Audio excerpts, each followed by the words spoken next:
Ruling this kingdom has become so tiresome. If only someone could bring me some new ideas. 10 ways to get more Twitter followers, and the 7th one will blow you away. What Kanye West t-shirt can teach us about SEO. 17 ways to influence influencers with your influential influence. Let's face it, it's getting harder and harder to get the attention for your content. People have lots of choices, limited time, and they're tired and wary of the same old, same old. But there's good news.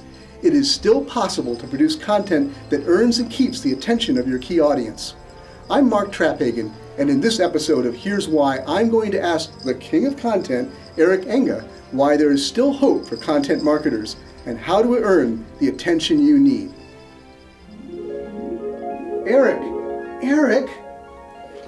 Eric, wake up, it's showtime. What? Huh? Oh, yes, content is king, or I'm king. Oh, start the episode.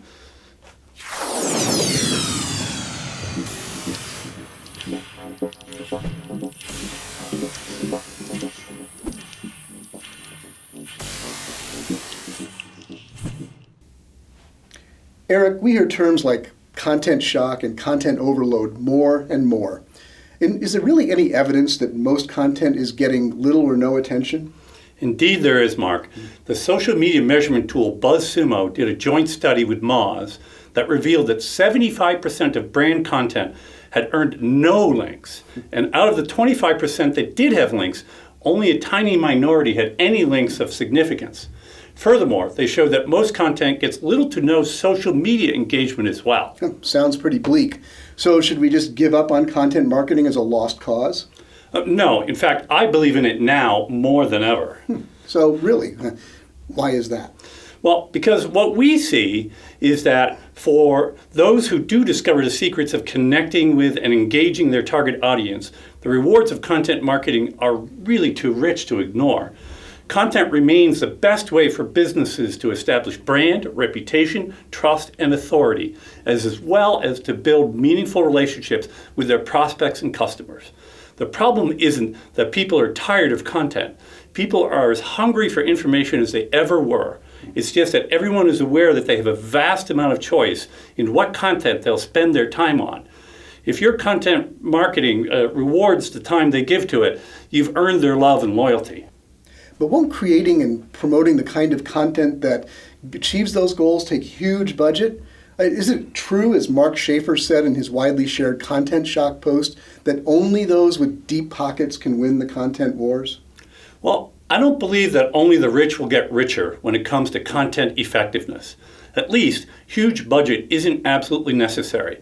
There are still many ways to create superbly useful content and build audience that don't involve throwing piles of cash at the problem. And you share 6 of those ideas in your article, How to Thrive During Content Shock, published on the Moz blog. Now, how about you share 2 of those tips here, and our viewers can find the rest on the URL that's on their screen. Okay, well, let's start with the power of being unique. Uniqueness is a huge asset in this game. It's going to be very hard to get people interested in your 700-plus word article about tips for filling out a college application. Thousands of variants of this article already exist. But if you create an interactive graphic where you ask people to predict what percentage of Americans go to college by income category and then show them the right answer, you could have a hit in your hands. You're looking at the result I got in this article in the New York Times, and it's fun to see how close your guess comes to reality. But more importantly, it gets you thinking about an important topic. And you're likely to share this with your friends and see what results they get and to generate a discussion. So the takeaway here is to think creatively about how you could take your content that otherwise would just be about a mundane subject that 1,000 people have written about already and do something unique and different to make it stand out. That's great. Now, when I think about the success that you and I have had with content marketing to build business for Stone Temple Consulting, I think one of the prime factors has been our efforts to get in early on trends and niches. You made that one of the tips in your Moz article, right? Yes, I call it the early mover advantage, like I invented that term. But if you're in a market where content competition is high, look for specific niches or niches if you prefer, your competitors aren't yet creating content for. Another kind of early mover tactic is to explore possibilities on new networks the competition might be overlooking. For example, while most businesses were dismissing Instagram and Snapchat as just a playground for teenagers, some smart brands found creative ways to post highly engaging content on those networks and won themselves huge brand affinity with little or no competition. If you're unfamiliar with a network and have no existing audience there, one way to gain entrance and blow up fast is to partner with already established stars and influencers on that network. For example, Hewlett-Packard reached out to Vine star Zach King to co-create some Vine video content.